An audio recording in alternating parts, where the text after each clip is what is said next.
Durant joining us now to bring us some A-level content and discuss the matchup between BYU and Washington State tomorrow night in the NIT quarterfinals. Mark, Oh, you're not at home today. You're like in the office. The lighting looks amazing right now. You look great. Wow.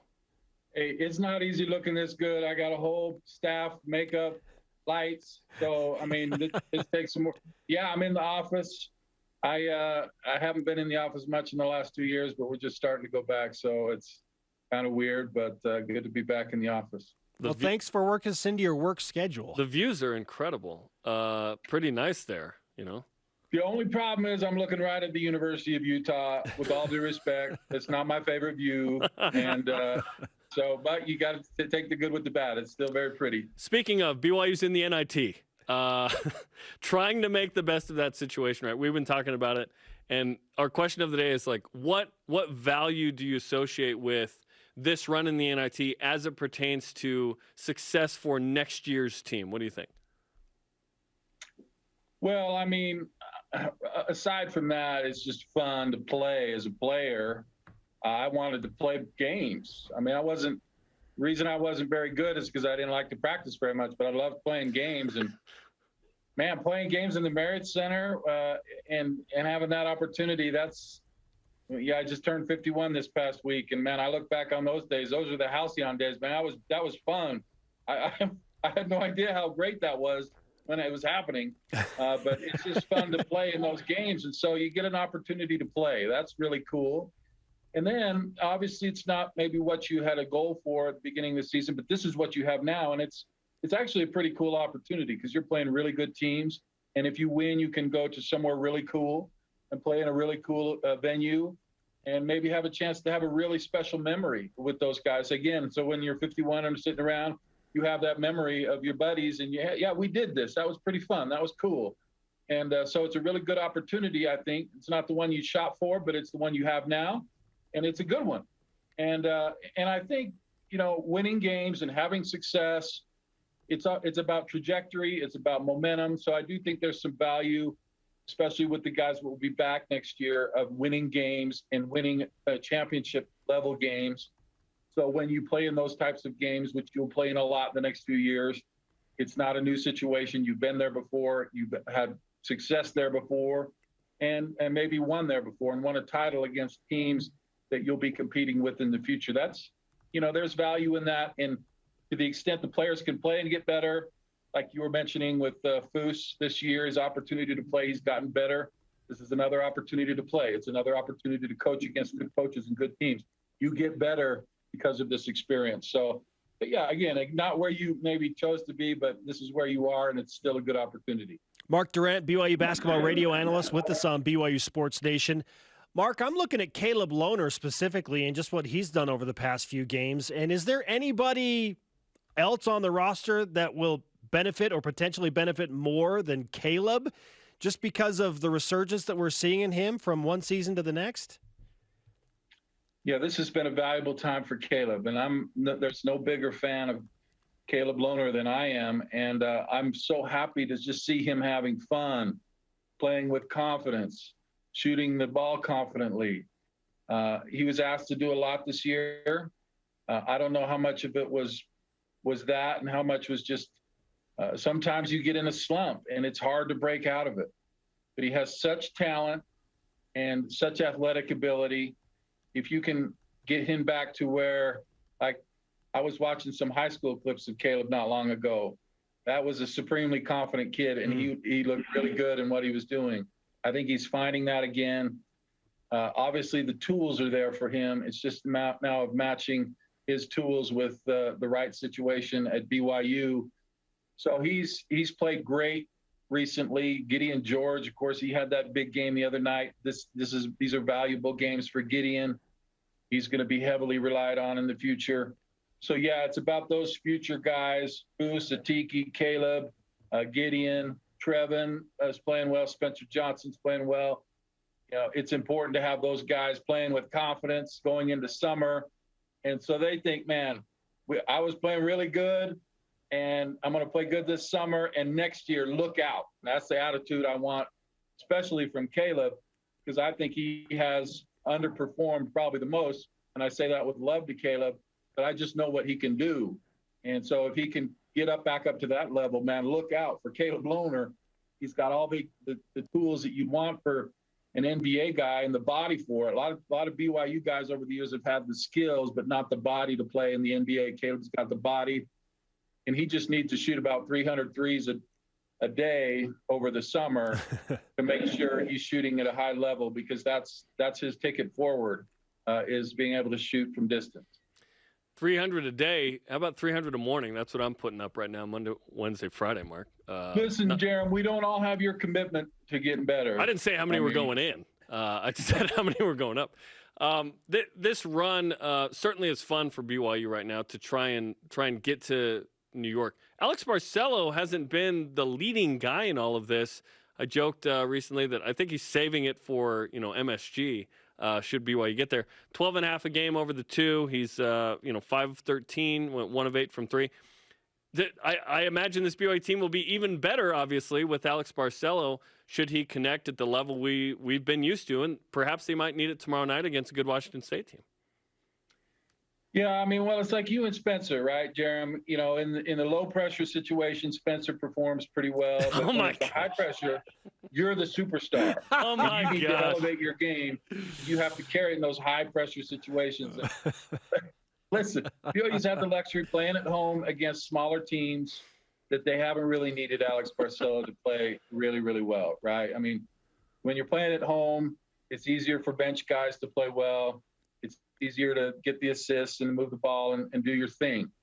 I hope that continues, but my experience is, and now that they're playing against bigger teams, better teams, and if they win this game, they'll be on the road in a different venue. It's harder to get good performances from the whole group like you have been. I hope that happens again, but my experience in tournament play is that tournaments are for superstars. Superstars need to perform at a high level for you to be successful. So Alex Marcelo will need to be the best Alex Marcelo out there, which is really, really good. And I think he can do it. And he'll have to do it for BYU to continue to advance. It's just the way it is. Your best players have to play their best games in the biggest games. And so I think he's got it in him. I think he's obviously, just the nature of his game is deferential a little bit to make other players better. But at some point here, Alex will have to have 25 or 30 points, 35 points for BYU to be able to advance, because it's just harder to play, against good teams. And so you need your best players to play their best. I should mention he has 12 assists in the 2 games. That's a good number. And 10 rebounds. Sharing the basketball. That's what he does. Yeah. That's what he does. I mean, if he's missing shots, he goes and gets 7 assists and 5 rebounds and 3. I mean, he never hurts you, ever. And even when he's not making the threes as to what we expect him to do. Mark, from my low-pressure stance here, I'm taking a look at this Washington State roster, and I watched the game that the Cougars from Pullman played against SMU on Sunday. They remind me a lot of San Francisco. They've got a ton of size. They're healthier than they've been all season. Their backcourt's really good and can score the basketball. They're not Shabazz and Bouye from San Francisco, but they're not far off. They're really athletic. So they remind me a lot of San Francisco. Is that bad news for BYU in terms of the matchup? Yes, it's bad news. BYU struggled against teams with bigger, talented guys and good guards. So whether it's Gonzaga, obviously, St. Mary's, San Francisco, there's a similar formula there. BYU won't be able to dominate on the offensive boards and second chance points like they have against some of these smaller teams. Foose tends to struggle a little bit when he does against the big 7-foot type centers. And so that's a struggle, and it's not going to be wide open threes like you're used to these last couple of games. So it will be a challenge. This will be a tough game, and guys are going to have to step up and really rebound and, work to get open shots. And you're not going to see the high assist number like you've seen in the past couple of games. That's not to say I don't think BYU can win. I mean, they're at home. They're a really good team. I'm just saying it's going to be a different game, and it will be a real battle, and will test how well this BYU team is playing to play against a team that has this kind of size and athleticism, defensive ability. It's going to be another one of those St. Mary's, San Francisco type games. BYU can certainly win it, but it's going to be a battle. Yeah, Mike Flowers and Tyrell Roberts have both made, or put up 200-plus threes. So they chuck it from deep. Okay, tomorrow night's crowd will be interesting because the first game there was 5K there, but they were loud. Then there was 7K on Saturday. The lower bowl is already sold out. I think it's going to be a great crowd, similar to what we saw a couple years ago against Creighton. That had we had 15K in the final game to get to New York. I think it's going to be one of the better home games of the year tomorrow. What do you think? Yeah, Jarom, can I take a minute and just talk about Cougar Nation? I mean, I love it. You guys understand this more than anybody. As I go out and travel to games and just out in the community, people are so kind to me, and we want to talk about Cougar sports, and I love it. And I just so value BYU fans. There's not a better fan base in the country, and you see that firsthand when you travel with this team and the support they get in these different gyms. It's just remarkable.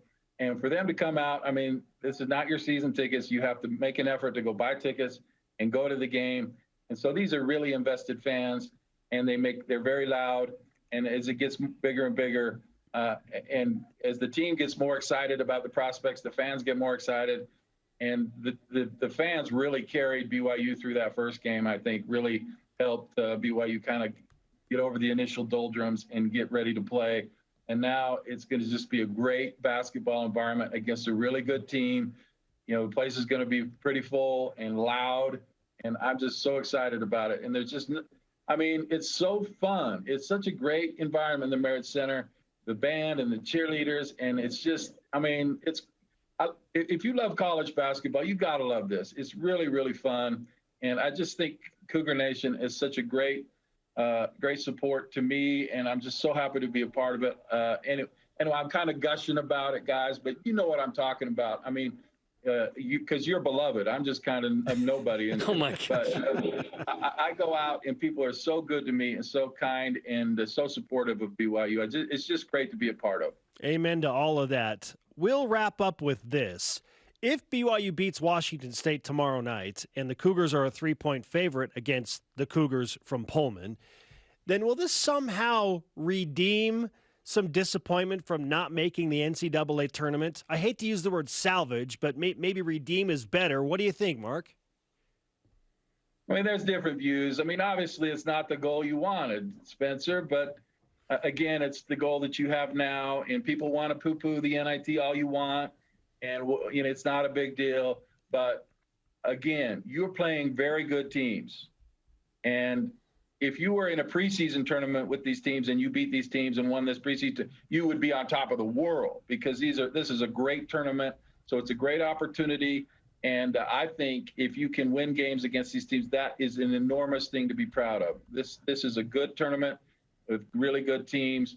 And if you perform at a high level and win, you have done something worthwhile and something credit-worthy. And so I think the guys are seeing the light. They're excited about the prospects and are playing better. And it's just the more you win and the further you advance, the better it gets. So just keep winning, baby. Mark, I can't wait to perform when I'm granted a high-pressure situation the next time. It's going to be great. I believe in you. Listen, Jarom may not pass you the ball late in the game. I would. I know all about pressure. I got a Pinewood Derby tomorrow night right before the basketball game. It doesn't get more pressure-packed than that. And you're going up against Washington State in the Derby before the actual Cougars. Just front-load it way too much. Oh, let's go. Mark, great to talk to you. We appreciate your insights into the team and the NIT. We'll see you tomorrow. I love you guys. Take it easy. All love for Mark Durant.